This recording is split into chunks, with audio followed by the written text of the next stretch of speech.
William Joseph സെയ്മൂർ ആധുനിക പെന്തക്കോസ്ത് സഭയുടെ പിതാവാണ്. അസൂസ തെരുവിലെ ആത്മപകർച്ചയ്ക്കായി കർത്താവ് കരങ്ങളെടുത്ത കറുത്ത മുത്ത്. അടിമകളായിരുന്ന സൈമൺ ഫില്ലിസ് ദമ്പതികളുടെ മകനായി 1870 അമേരിക്കയിലെ ലുസിയാനയിലാണ് സെയ്മൂർ ജനിക്കുന്നത്. ഒരു ബാപ്റ്റിസ്റ്റ് കുടുംബത്തിൽ പിറന്ന സെയ്മൂർ തൻ്റെ പഠനാനന്തരം ഒരു ബാപ്റ്റിസ്റ്റ് പാസ്റ്ററാകുവാൻ ആഗ്രഹിച്ചെങ്കിലും അന്നത്തെ നവീകരണ പ്രസ്ഥാനമായ ഹോളിനെസിന്റെ ഉപദേശത്തിൽ അദ്ദേഹം ആകൃഷ്ടനായി.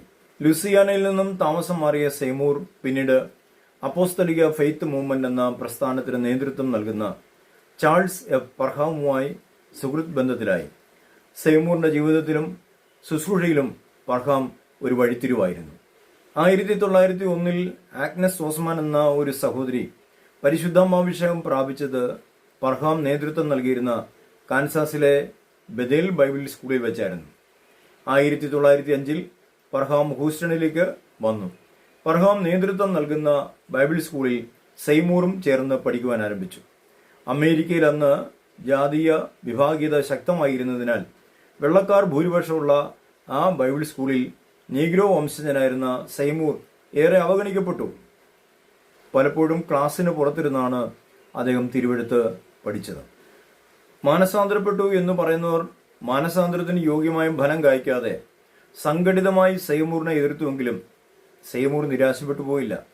ഏത് ജാതിയിലും ദൈവത്തെ ഭയപ്പെട്ട് നീതി പ്രവർത്തിക്കുന്നവനെ അംഗീകരിക്കുന്ന സർവശക്തനായ ദൈവം സെയ്മൂറിനെ തന്റെ ആത്മാവിനാൽ നിറച്ചു. ആത്മനിറവ് പ്രാപിച്ച സെയ്മൂർ തുടർന്ന് പരിശുദ്ധാത്മാവിനെക്കുറിച്ചും അന്യഭാഷയെക്കുറിച്ചും ആധികാരികമായി പ്രസംഗിക്കുവാൻ ആരംഭിച്ചു. ആ കാലത്ത് ലോസ് ആഞ്ചലസിലുള്ള നീലി ടെറി എന്നൊരു യുവതി ഹൂസ്റ്റൺ സന്ദർശിച്ചപ്പോൾ സെയ്മൂറിനെയും പരിചയപ്പെട്ടിരുന്നു. മടങ്ങിപ്പോയ ആ നീലി ടെറി എന്ന ആ യുവതി തന്റെ സഭയിലെ ശുശ്രൂഷകനോട് സെയ്മൂറിനെ കുറിച്ച് പറഞ്ഞു. ആ ശുശ്രൂഷകൻ സെയ്മൂറിനെ ലോസ് ആഞ്ചലസിലുള്ള ഹച്ചിൻസണിന്റെ സഭയിലേക്ക് ക്ഷണിച്ചു. ക്ഷണം സ്വീകരിച്ച സെയ്മൂർ പർഹാമിന്റെ കയ്യിൽ നിന്നും യാത്രക്കൂലിയും വാങ്ങി ലോസ് ആഞ്ചലസിലേക്ക് പുറപ്പെട്ടു. ലോസ് ആഞ്ചലസിൽ എത്തിയ സെയ്മൂർ തന്നെ ക്ഷണിച്ചിരുന്ന സഭയിൽ ശുശ്രൂഷ ആരംഭിച്ചു. ചില ആഴ്ചകൾ കഴിഞ്ഞപ്പോൾ അവിടെയും ചില പ്രശ്നങ്ങൾ ഉയർന്നു. ആ സഭയിലെ മേലധികാരികളും വിശ്വാസികളുമൊക്കെ വെള്ളക്കാരായതിനാൽ നീഗ്രോ വംശജനും അടിമ കുടുംബത്തിൽ പിറന്നവനുമായ സെയ്മൂറിനെ അവർക്ക് അത്രത്തോളം സ്വീകാര്യമായിരുന്നില്ല. അവർ അവനെ പകച്ചു. എങ്കിലും സെയ്മൂറിനെ സ്നേഹിക്കുന്ന ചില വ്യക്തികൾ ആ സഭയിലുണ്ടായിരുന്നു. അഭിഷേകമുള്ളവനെ എതിർക്കുവാൻ സങ്കുചിത മനസ്സുള്ളവരെ സാത്താൻ കരങ്ങളെടുത്തപ്പോൾ ദൈവാത്മാവിനെ അനുസരിക്കാൻ മനസ്സുള്ള കുറച്ചുപേരെ കർത്താവും കരങ്ങളെടുത്തു. എക്കാലത്തും ദൈവത്തിന് ഒരു ശേഷിപ്പുണ്ടായിരിക്കുമല്ലോ. സൗത്ത് യൂണിയൻ അവന്യൂവിലെ എഡ്വേർഡ് ലീ എന്ന ദമ്പതികളുടെ ഭവനം സെയ്മൂറിന് വേണ്ടി തുറക്കപ്പെട്ടു. ആ വീട്ടിൽ സെയ്മൂർ പ്രാർത്ഥന ആരംഭിച്ചു. ക്രമേണ അനേകം ആളുകൾ അവിടേക്ക് വന്നു തുടങ്ങി. ഒടുവിൽ അവിടെ സ്ഥലം തികയാതെ വന്നു. പിന്നീട് ബോണി ബ്രൈ സ്ട്രീറ്റിലുള്ള റിച്ചാർഡിന്റെ വീട്ടിലേക്ക് ആ പ്രാർത്ഥന മാറ്റി. അവിടെയും സ്ഥലം തികയാതെ വന്നു. തുടർന്ന് ഈ പ്രാർത്ഥന അസൂസ തെരുവിലെ 312 കെട്ടിടത്തിലേക്ക് മാറ്റിവെച്ചു. അനേകായിരങ്ങൾ അവിടേക്ക് ആകർഷിക്കപ്പെട്ടു. അസൂസ തെരുവിൽ നടന്ന ഈ പ്രാർത്ഥനയാകുവാണ് പിൽക്കാലത്ത് അസൂസ തെരുവിലെ ഉണർവ് എന്ന പേരിൽ അറിയപ്പെട്ടു തുടങ്ങിയത്. പണവും പാരമ്പര്യവും ഉള്ളവർ ഏതുമില്ലാത്ത സെയ്മൂറിനെ തള്ളിക്കളഞ്ഞെങ്കിലും കർത്താവ് ആ കറുത്തമുത്തിനെ കരങ്ങളിലെടുക്കുകയായിരുന്നു. പാരമ്പര്യം പറഞ്ഞവർ പരിഹസിച്ച് പുറത്താക്കിയവനെ പരിശുദ്ധാത്മാവ് ആധുനിക ദൈവസഭയുടെ മൂലക്കല്ലാക്കി തീർത്തു. എന്നാൽ വെള്ളക്കാരോടും അവരുടെ ഡോളറിനോടും വിധേയത്വം വെച്ച് പുലർത്തുന്നവർ സെയ്മൂറിനെ ക്രൈസ്തവ ചരിത്രത്തിൽ നിന്ന് ഒഴിവാക്കുവാൻ ഇന്നും ശ്രമിക്കുന്നുണ്ട്. പണവും കുലമഹിമയും ഇല്ലാത്ത ഒരാളെപ്പോലും വളരുവാൻ അനുവദിക്കാത്ത ആത്മീക നേതൃത്വങ്ങൾ നമ്മുടെ ഇടയിലും ഉണ്ടല്ലോ. അങ്ങനെയുള്ളവരെ സാത്താൻ ഈ കാലഘട്ടത്തിലും കരങ്ങളിലെടുക്കുമെങ്കിലും ദൈവം തിരഞ്ഞെടുത്തവർ കർത്തൃകരങ്ങളിൽ പ്രയോജനപ്പെടുക തന്നെ ചെയ്യും. സമാഗമന കൂടാരത്തിൽ ശുശ്രൂഷിപ്പാൻ കർത്താവ് തിരഞ്ഞെടുത്ത അഹരോന്റെ വടി ഒറ്റ രാത്രി കൊണ്ട് തളർത്ത് പൂത്ത് ഫലം കായ്ച്ചതുപോലെ കർത്താവിനാൽ തിരഞ്ഞെടുക്കപ്പെട്ടവർ അതിവേഗം മുന്നേറുകയും ദൈവത്തിന്റെ മഹത്വം അവരിൽ കൂടെ തന്നെ ദൈവം വെളിപ്പെടുത്തുകയും ചെയ്യും. 2 രാജാക്കന്മാർ പുസ്തകം 7-1 പ്രവാചകൻ ദൈവത്തിൽ നിന്നും പ്രാപിച്ച ദൈവിക ദൂതുകൾ രാജാവ് കേൾക്കെ വിളിച്ചു പറയുന്നതാണ് നമുക്ക് കാണാൻ കഴിയുന്നത്. എലീശയുടെ പ്രവചനം ശമരിയിലെങ്ങും കാട്ടുതീ പോലെ പടർന്നു പിടിച്ചു. എന്നാൽ ദൈവവചനത്തോട് അനുസരണക്കേടിൽ ജീവിച്ചിരുന്ന ആ ദൈവത്തിന്റെ ജനം ആ പ്രവചനത്തെ അത്രത്തോളം കാര്യമായെടുത്തില്ല. ദൈവത്തിന്റെ വചനം വിശ്വസിപ്പാനോ ദൈവവും അന്വേഷിപ്പാനോ പട്ടണത്തിൽ ആരും ഉണ്ടായിരുന്നില്ല. എല്ലാ ഹൃദയങ്ങളെയും സാത്താൻ വചനത്തിനെതിരെ തിരിച്ചു. ദൈവപുരുഷനായ എലീശയുടെ പ്രവചനം ശമരിയ പട്ടണത്തിൽ വ്യത്യസ്ത പ്രതികരണം ഉളവാക്കി എന്നാണ് ഞാൻ വിശ്വസിക്കുന്നത്. ഇസ്രായേൽ രാജാവ് എലീശയുടെ തലയെടുക്കാൻ വന്നപ്പോൾ തൻ്റെ തൽക്കാല രക്ഷയ്ക്ക് വേണ്ടി പറഞ്ഞ പ്രവചനമാണിതെന്ന് അവിടെയുള്ള സാധാരണക്കാർ വിശ്വസിച്ചു എന്ന് ഞാൻ കരുതുകയാണ്. കാളകളോടുകൂടെ പാടം ഉഴുതു മറിച്ചിരുന്നവന്റെ പ്രവചനത്തെ പട്ടണത്തിലുണ്ടായിരുന്ന വചനപണ്ഡിതന്മാരും തള്ളിക്കളഞ്ഞു. കർത്താവ് ഒരുവനെ തൻ്റെ ശുശ്രൂഷയ്ക്കായി തിരഞ്ഞെടുക്കുന്നത് അവൻ്റെ പാരമ്പര്യമോ നിറവോ കഴിവോ നോക്കിയല്ലെന്നും ബാലിനോടുള്ള ഭക്തിയിൽ വസിക്കുന്ന ദൈവജനങ്ങൾക്കറിയില്ലല്ലോ. എലീശയുടെ പ്രവചനത്തെ വിശ്വസിപ്പാൻ പട്ടണത്തിൽ ആരും ഉണ്ടായിരുന്നില്ല. എന്നാൽ ആ വചനത്തോട് അവിശ്വാസം പറയുവാനും ഉരുവറുക്കുവാനും അവിടെ അനേകരുണ്ടായിരുന്നു. അവരിലൊരുത്തൻ ചോദിക്കുന്നുണ്ട്, യഹോവയായ ദൈവം ആകാശത്തിലെ കിളിവാതിലുണ്ടാക്കിയാലും ഈ കാര്യം സാധിക്കുമോ? ബാലിനോടുള്ള അനുസരണക്കേടിൽ വസിക്കുന്ന ദൈവത്തിന്റെ ജനം ദൈവത്തിൽ നിന്നുള്ള പ്രത്യേക വെളിപ്പാടുകളെ അലക്ഷ്യമാക്കി കളയുകയായിരുന്നു. എലീശയിൽ നിന്നും പുറപ്പെട്ട ആ പ്രവചനത്തിൽ നിന്നും ദൈവജനത്തെ അകറ്റുന്നതിൽ സാത്താൻ ഏറെക്കുറെയൊക്കെ വിജയിച്ചു. എലീശയുടെ പ്രവചനം അവർ കേട്ടെങ്കിലും അവർക്കത് വിശ്വസിപ്പാൻ കഴിഞ്ഞില്ല. അനുസരണക്കേടിൽ വസിക്കുന്ന ദൈവജനത്തിന്റെ ഹൃദയത്തിൽ വീണ വചനമാകുന്ന വിത്തിനെ ദുഷ്ടൻ ഞെരുക്കിക്കളയുകയായിരുന്നു. ദൈവത്തിന്റെ വചനം പുറപ്പെട്ടു കഴിഞ്ഞാൽ ദൈവത്തിന്റെ വിടുതലും ഉടനും തന്നെ ഉണ്ടാകുമെന്ന് അവൻ അറിയാം. അതുകൊണ്ട് അവൻ തന്റെ പ്രവൃത്തി വളരെ വേഗം ചെയ്യുകയായിരുന്നു. എലീശയിൽ നിന്നും പുറപ്പെട്ട ദൈവത്തിന്റെ വചനത്തെ വിശ്വസിച്ച് ആരെങ്കിലും ദൈവത്തെങ്കിലേക്ക് തിരിയുന്നു എന്ന് അറിയുവാനായി ദൈവത്തിന്റെ ദൃഷ്ടികൾ പട്ടണം മുഴുവൻ ഊടാടി സഞ്ചരിച്ചു എന്ന് ഞാൻ വിശ്വസിക്കുകയാണ്. കാരണം ദൈവത്തിന്റെ ദൂത് പുറപ്പെട്ടാൽ ദൈവം ആ വചനം ആര് വിശ്വസിക്കുന്നു എന്നറിയുവാൻ വേണ്ടി നോക്കുമെന്ന് നമുക്ക് തിരുവെഴുത്തിൽ കൂടെ കാണാൻ കഴിയുന്നുണ്ട്. എന്നാൽ ദൈവവചനത്തോടുള്ള അനുസരണക്കേടും പിറുപിറുപ്പും മാത്രമാണ് ഈ ശമരിയ പട്ടണത്തിന് അകത്ത് നടക്കുന്നത്. ആ വചനത്തെ വിശ്വസിക്കുവാനോ അതിനെ ഏറ്റെടുക്കുവാനോ അവിടെ ആരെങ്കിലും ഉണ്ടായിരുന്നെങ്കിൽ ദൈവം അവനെ ഉപയോഗിക്കുമായിരുന്നു. എന്നാൽ അങ്ങനെയുള്ള ഒരാൾ പോലും ശമരിയ പട്ടണത്തിൽ ഇല്ലെന്ന് കണ്ട ദൈവം തൻ്റെ ദൃഷ്ടികൾ പട്ടണത്തിന്റെ പടിവാതിക്കൽ വസിച്ചിരുന്ന കുഷ്ഠരോഗികളിൽ പതിപ്പിച്ചു. അന്ന് കുഷ്ഠരോഗികളായ 4 ആൾ പടിവാതികളുണ്ടായിരുന്നു. 2 രാജകുമാരപുസ്തകം 7-ാം അധ്യായം 3-ാം വാക്യം. കുഷ്ഠരോഗം ഇസ്രായേൽ ജനം ഏറ്റവും വെറുതിരുന്ന ഒരു രോഗമാണിത്. ഈ രോഗം പഴയ നിയമത്തിൽ പാപത്തിന് നിഴലായിട്ടാണ് ചിത്രീകരിച്ചിരിക്കുന്നത്. ഒരുത്തൻ തനിക്ക് കുഷ്ഠരോഗം ഉണ്ടെന്ന് തോന്നിയാൽ ആലയത്തിൽ നിന്നും പുരോഹിതനെ വരുത്തി അത് പരിശോധിക്കണം. അത് കുഷ്ഠമാണെന്ന് സ്ഥിരീകരിക്കപ്പെട്ടാൽ അന്നു മുതൽ അവൻ പാളയത്തിന് പുറത്തേക്ക് പോകണം. കുഷ്ഠരോഗികൾ മുടി കത്തിരിക്കാൻ പാടില്ല, നല്ല വസ്ത്രങ്ങൾ ധരിക്കാൻ പാടില്ല. അതുമാത്രമല്ല, അശുദ്ധൻ അശുദ്ധൻ എന്ന് അവരെപ്പോഴും വിളിച്ചു പറയുകയും വേണം. ലേവ്യ പുസ്തകം 13-ാം അധ്യായം 15-ാം വാക്യത്തിലാണ് നമുക്കങ്ങനെ കാണാൻ കഴിയുന്നത്. അതുമാത്രമല്ല, അവർ ദൈവജനത്തിന് പുറത്തായിട്ട് പാളയത്തിന് പുറത്തായിട്ട് താമസിക്കുകയും വേണം. ഒരുവൻ തനിക്ക് തൻ്റെ കുഷ്ഠരോഗം സൗഖ്യമായെന്ന് കണ്ടാൽ അവൻ പുരോഹിതനെ വരുത്തി പരിശോധിപ്പിക്കണം. കുഷ്ഠരോഗം സൗഖ്യമായെന്ന് പുരോഹിതൻ വിധിച്ചെങ്കിൽ മാത്രമേ പട്ടണത്തിനുള്ളിലേക്ക് അവന് പ്രവേശനമുണ്ടായിരുന്നുള്ളൂ. അങ്ങനെയൊക്കെയുള്ള ചട്ടങ്ങളും നിയമങ്ങളും നിലവിലിരിക്കെ അന്ന് സന്ധ്യാസമയത്ത് ദൈവത്തിന്റെ ആത്മാവ് ആ കുഷ്ഠരോഗികളിൽ ക്രിയ ചെയ്തു തുടങ്ങി. പട്ടണത്തിനകത്ത് പാരമ്പര്യമുള്ളവരും വചനപാണ്ഡിത്യമുള്ളവരും പട്ടിണി കിടക്കുമ്പോൾ അവരുടെ പട്ടിണിയെ അകറ്റുവാൻ അവർ തള്ളിക്കളഞ്ഞ കുഷ്ഠരോഗികളെ കർത്താവ് കരങ്ങളെടുക്കുകയാണ്.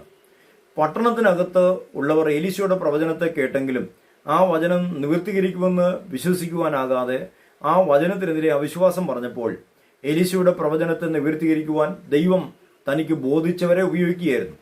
ദൈവകരങ്ങളിൽ ഉപയോഗിക്കപ്പെടുവാൻ ഒരുവൻ പോലും പട്ടണത്തിനകത്തില്ലാത്തതുകൊണ്ടാണ് പാളയത്തിന് പുറത്തുള്ള കുഷ്ഠരോഗികളെ ദൈവം ഉപയോഗിക്കുന്നത്. പുറമെയുള്ള പരിച്ഛേദനയും ഭക്തിയുടെ വേഷവും ചട്ടങ്ങളും നിയമങ്ങളും അകമേ ലോകസ്നേഹമാകുന്ന വിഗ്രഹാരാധനയും അശുദ്ധിയും മത്സരവും ചതിവും സ്വാർത്ഥതയും ഉള്ളവരെക്കാൾ പാളയത്തിന് പുറത്ത് വസിക്കുന്ന തൻ്റെ ദയക്കായി കാംക്ഷിക്കുന്ന കുഷ്ഠരോഗികൾ തന്നെയാണ് നല്ലതെന്ന് ദൈവം അവിടെ കണ്ടു. മനുഷ്യൻ പുറമേ ഉള്ള നോക്കുമ്പോൾ ദൈവം മനുഷ്യന്റെ അകവും പുറവും ഒരുപോലെ കാണുന്നവനാണ്. ഒരു മനുഷ്യന്റെയും ഹൃദയം ദൈവവും ഭാഗം മറഞ്ഞിരിക്കുന്നില്ല. ഇസ്രായേൽ മോശ മുഖാന്തരം ന്യായപ്രമാണത്തെ പ്രാപിച്ചിരുന്നുവെങ്കിലും ഹൃദയത്തിൽ ഇപ്പോഴും ബാലിനോടുള്ള ഭക്തിയാണ് അവർക്കുള്ളത്. അങ്ങനെ ഇരിക്കെയാണ് അവർ മോശയുടെ ന്യായപ്രമാണ പ്രകാരം കുഷ്ഠരോഗികളെ പുറത്താക്കി പാളയത്തെ ശുദ്ധീകരിച്ചത്. ദൈവകൽപ്പനയോടുള്ള സ്നേഹനിമിത്തമല്ല, രോഗമുള്ള ചിലരെ പുറത്താക്കേണ്ടതിന് അവർ മോശയുടെ ന്യായപ്രമാണത്തെ ഉപയോഗിക്കുകയായിരുന്നു. ഹൃദയത്തെ ശുദ്ധീകരിക്കാതെ അവർ പട്ടണത്തെ വചനത്താൽ ശുദ്ധീകരിച്ചു. ആന്തരികമായ ശുദ്ധീകരണത്തിന് തയ്യാറാകാതെ ബാഹ്യമായ ഒരു ശുദ്ധീകരണം മാത്രമാണ് അവർ മോശയുടെ ന്യായപ്രമാണ പ്രകാരം നടത്തിയത്.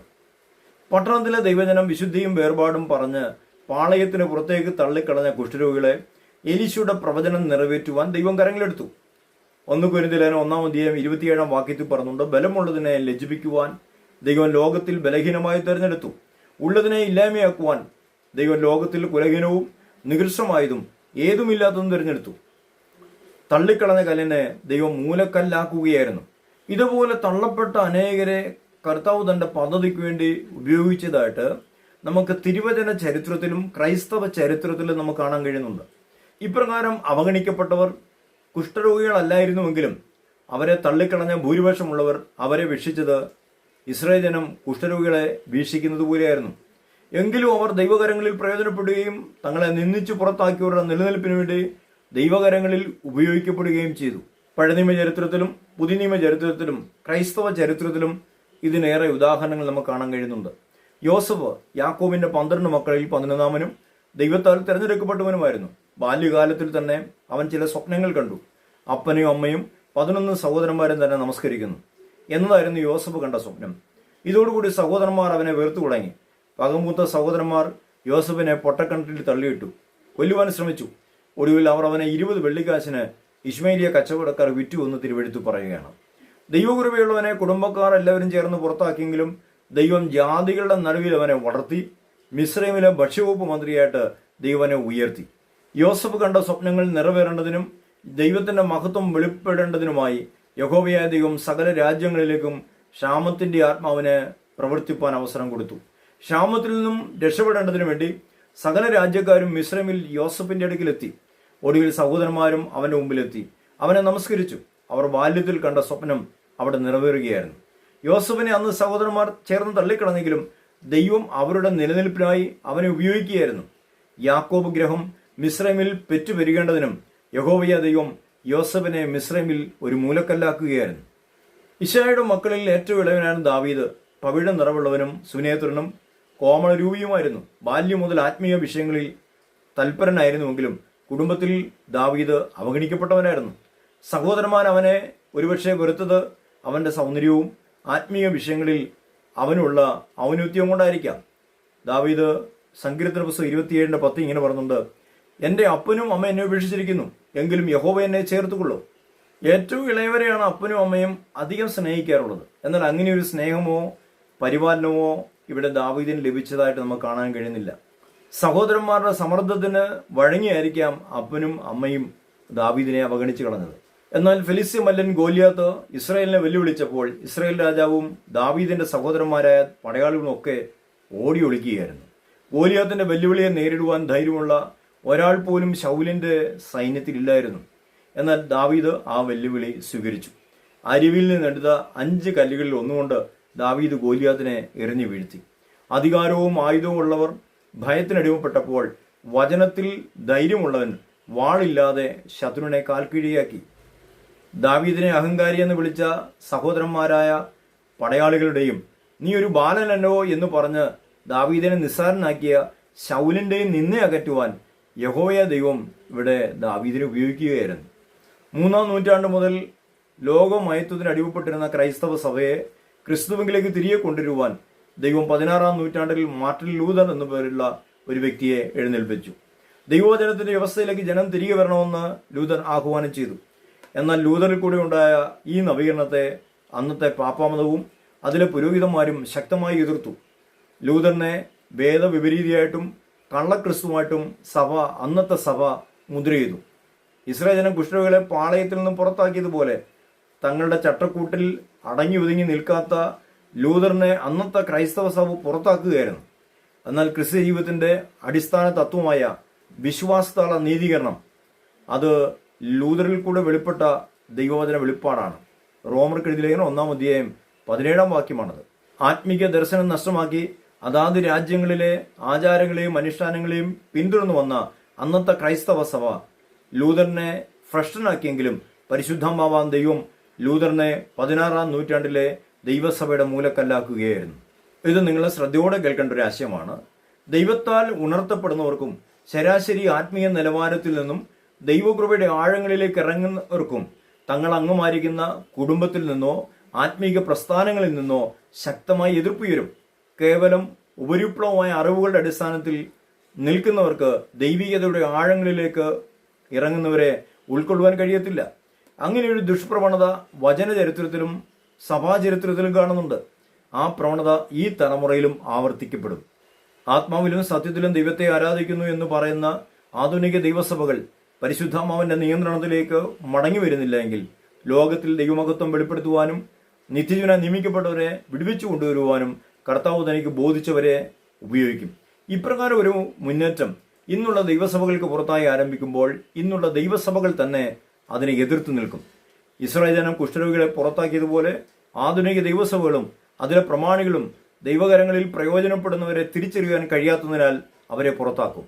പാരമ്പര്യങ്ങളിൽ കുടുങ്ങിപ്പോയവർക്ക് പരിശുദ്ധാത്മാവിന്റെ പ്രവൃത്തിയെ തിരിച്ചറിയാൻ കഴിയാതെ എതിർക്കും. എന്നാൽ അങ്ങനെ തള്ളപ്പെടുന്നതിനെ കർത്താവ് ശക്തീകരിക്കുകയും അവരെ അന്ത്യകാല ദൈവസഭയുടെ മൂലക്കല്ലാക്കുകയും ചെയ്യും. ആത്മപകർച്ചയുടെ ഒന്നാം ഘട്ടം അങ്ങനെയായിരിക്കുമെന്നാണ് ഞാൻ കർത്താവിൽ വിശ്വസിക്കുന്നത്. ദൈവജനം പരിശുദ്ധാത്മാവിനനുസരിക്കാതെയാകുമ്പോൾ ദൈവസാന്നിധ്യം പാളയം വിട്ട് പുറത്തു പോവുകയും പാളയത്തിന് പുറത്ത് തന്റെ പ്രവൃത്തി തുടരുകയും ചെയ്യും. മോശയുടെ ശുശ്രൂഷ കാലത്ത് അങ്ങനെ സംഭവിച്ചു. ഈ തലമുറയിലും അങ്ങനെ ഉണ്ടാകും എന്നാണ് ഞാൻ വിശ്വസിക്കുന്നത്. ആത്മീയ പ്രസ്ഥാനങ്ങളിലെ അധികാരമോഹികളെയും ബുദ്ധിജീവികളെയും ലോകസ്നേഹികളെയും ലജ്ജിപ്പിക്കുവാൻ തന്നെ ദൈവം അങ്ങനെ ചെയ്യും. പാരമ്പര്യം പറയുന്നവരും വിശുദ്ധിയും വേർപാടും പാലിക്കുന്നു എന്ന് പറയുന്നവരും പരിശുദ്ധാത്മാവിനെ അനുസരിച്ച് നടക്കുന്നില്ല എങ്കിൽ അങ്ങനെയുള്ളവരെ ലജ്ജിപ്പിക്കുവാൻ പാരമ്പര്യമില്ലാത്തവരെയും ഏതുമില്ലാത്തവരെയും ദൈവം ഉപയോഗിക്കും. എലീശയുടെ പ്രവചനം നിറവേറേണ്ടതിനു വേണ്ടി യഹോവയായ ദൈവം ഈ 4 കുഷ്ഠരോഗികളെയും ഉപയോഗിക്കുകയായിരുന്നു. വിശുദ്ധിയും വേർപാടും പറഞ്ഞ് പാളയത്തിന് പുറത്തേക്ക് തള്ളിക്കളഞ്ഞവരെ ഉപയോഗിക്കുക വഴി ദൈവജനത്തെ തന്നെ ദൈവം ലജ്ജിപ്പിക്കുകയായിരുന്നു. യേശുക്രിസ്തുവിന്റെ മധ്യാകാശ വരവിന് മുമ്പായും ഉണ്ടാകാൻ പോകുന്ന അന്ത്യകാല ആത്മപകർച്ചയുടെ കാര്യത്തിൽ ഇതേപോലെ തന്നെ സംഭവിക്കും. വിശുദ്ധിയോടും വേർപാടോടും കൂടെ ദൈവത്തെ ആത്മാവിലും സത്യത്തിലും ആരാധിക്കുന്നു എന്ന് പറയുന്നവരിൽ ബഹുഭൂരിപക്ഷത്തിന്റെയും ഹൃദയം ഇപ്പോൾ ദൈവത്തിൽ നിന്നും ഏറെ അകന്നിരിക്കുകയാണ്. അന്ത്യകാല ആത്മീയ ഉണർവ് പൊട്ടിപ്പുറപ്പെടുന്നത് ഇത്തരം പ്രസ്ഥാനങ്ങളിൽ നിന്നോ അതിലെ പ്രമാണിമാരിൽ കൂടെ ആയിരിക്കത്തില്ല. ഇസ്രായേൽ ജനത്തിന്റെ വിടുതലിനായി ദൈവം വിക്കനായി മോശയെ ഉപയോഗിച്ചതുപോലെയും മിദ്യാന്യരുടെ കവർച്ചയിൽ നിന്നും ഇസ്രായേൽ ജനത്തെ വിടുവിപ്പാൻ ഭീരുവായ ഗിദെയോനെ ദൈവം ഉപയോഗിച്ചതുപോലെയും ന്യായപ്രമാണ പണ്ഡിതന്മാരും ജ്ഞാനികളും ഒക്കെ ഉള്ളപ്പോൾ യേശുക്രിസ്തു സമൂഹത്തിൽ സാധാരണക്കാരായ മുക്കുവന്മാരെയും ചുങ്കക്കാരെയും ശിഷ്യന്മാരാക്കിയതുപോലെയും ഈ അന്ത്യകാല ആത്മീയ ഉണർവിലും സംഭവിക്കാൻ പോവുകയാണ്. നിങ്ങൾ പ്രതീക്ഷിക്കാത്ത വ്യക്തികളിൽ കൂടെയും പ്രതീക്ഷിക്കുന്നതിനേക്കാൾ മഹത്വത്തോടുകൂടെ ഉണർവ് പൊട്ടിപ്പുറപ്പെടും. ദൈവം ആരെ തിരഞ്ഞെടുക്കുന്നുവോ അവരെ നിങ്ങൾ അംഗീകരിക്കേണ്ടിയിരിക്കുന്നു. പാളയത്തിന് പുറത്ത് വസിച്ചിരുന്ന കുഷ്ഠരോഗികളെ അവരറിയാതെ തന്നെ ദൈവം തന്റെ പദ്ധതികൾക്കായി ഉപയോഗിക്കുകയായിരുന്നു. നമ്മുടെ ദൈവം രാജാക്കന്മാരെ പോലും അവർ അറിയാതെ തന്നെ തന്റെ ഹിതം നിറവേറ്റുവാൻ ഉപയോഗിച്ചിട്ടുള്ളതായിട്ട് നമുക്ക് വചന ചരിത്രത്തിൽ നമുക്ക് കാണാൻ കഴിയുന്നുണ്ട്. യഹൂദ ജനത്തെ കൊന്നുമുടിക്കുവാൻ പദ്ധതിയൊരുക്കിയ ഹാമാന്റെ തന്ത്രങ്ങളെ തകർക്കുവാൻ അഹശ്വേരോശ് രാജാവിന്റെ ഉറക്കത്തെ ദൈവം തടുത്തുവെന്ന് നമുക്ക് എസ്തേറിന്റെ പുസ്തകം വായിക്കുമ്പോൾ കാണാൻ കഴിയുന്നുണ്ട്. ബാബേൽ പ്രവാസത്തിലായിരുന്ന ഇസ്രായേലിന് മടങ്ങി വരുവാനായി പാർസി രാജാവായിരുന്ന കോരശിനെ അവൻ അറിയാതെ തന്നെ ദൈവം ഉപയോഗിച്ചുവല്ലോ. യെശയ്യാ പ്രവചനം 45:1 നമുക്കത് കാണാൻ കഴിയുന്നുണ്ട്. ദൈവം കോരശിന്റെ മനസ്സിനെ നിയന്ത്രിച്ചു. ദൈവാത്മാവ് അവനെ നിയന്ത്രിക്കുകയായിരുന്നു. അതുകൊണ്ടാണ് ഇസ്രായേൽ തങ്ങളുടെ സ്വന്തം ദേശത്തിലേക്ക് പോകുവാൻ അവൻ അനുവാദം കൊടുത്തത്. രാജാവിന്റെ ഹൃദയം യഹോവയുടെ കയ്യിൽ നീർത്തോട് കണക്കിയിരിക്കുന്നു, തനിക്ക് ഇഷ്ടമുള്ളിടത്തേക്ക് അവൻ അതിനെ തിരിക്കുന്നുവെന്ന് സദൃശ്യവാക്യ 21:1 നമുക്ക് കാണാൻ കഴിയുന്നുണ്ട്. എലീശയിൽ നിന്നും പുറപ്പെട്ട ദൈവത്തിന്റെ വചനത്തിന് മുമ്പാകെ സമർപ്പിച്ചു കൊടുക്കുവാൻ ആരുമില്ലെന്ന് കണ്ട ദൈവം ആ വചനം നിറവേറ്റുവാൻ പാളയത്തിന് പുറത്തുണ്ടായിരുന്ന 4 കുഷ്ഠരോഗികളെ ഉപയോഗിക്കുകയായിരുന്നു. ആ കുഷ്ഠരോഗികൾ അന്ന് സന്ധ്യയ്ക്ക് അവർ സ്വയമായിട്ട് പാളയത്തിലേക്ക് പോയതല്ല, മറിച്ച് ദൈവത്തിന്റെ ആത്മാവ് അവരെ നടത്തുകയായിരുന്നു. ദൈവത്തിന്റെ സാന്നിധ്യം ഒരു വ്യക്തിയിലോ ഒരു സഭയിലോ വ്യാപരിക്കുമ്പോൾ നമുക്കിതിനെ ചില ലക്ഷണങ്ങളിൽ കൂടെ തിരിച്ചറിയാൻ കഴിയും. അങ്ങനെയുള്ള ചില ലക്ഷണങ്ങളിൽ വളരെ പ്രധാനപ്പെട്ടത് ഈ കുഷ്ഠരോഗികളെ നമുക്ക് കാണാൻ കഴിയുന്നുണ്ട്. അവർ അരാമ്പാളയത്തിലേക്ക് പോയതല്ല, ദൈവത്തിന്റെ ആത്മാവ് അവരെ അവിടേക്ക് നടത്തുകയായിരുന്നു എന്നുള്ളതിന്റെ തെളിവും കൂടെയാണിത്. അതേക്കുറിച്ച് അടുത്ത സന്ദേശത്തിൽ നിങ്ങളോട് സംസാരിക്കുവാൻ ഞാൻ കർത്താവിൽ ആഗ്രഹിക്കുന്നു. ഈ സന്ദേശം നിങ്ങളുടെ ആത്മീയ വർധനവ് കാരണമാകുന്നെങ്കിൽ ഇത് നിങ്ങൾ ഷെയർ ചെയ്യണം. ഒരു ആത്മീയ ഉണർവിൽ, ദൈവം ആരംഭിച്ചിരിക്കുന്ന ആത്മീയ ഉണർവുകളിൽ പങ്കാളികളായി തീരുവാൻ ദൈവം നമ്മളെ ഓരോരുത്തരെയും സഹായിക്കട്ടെ.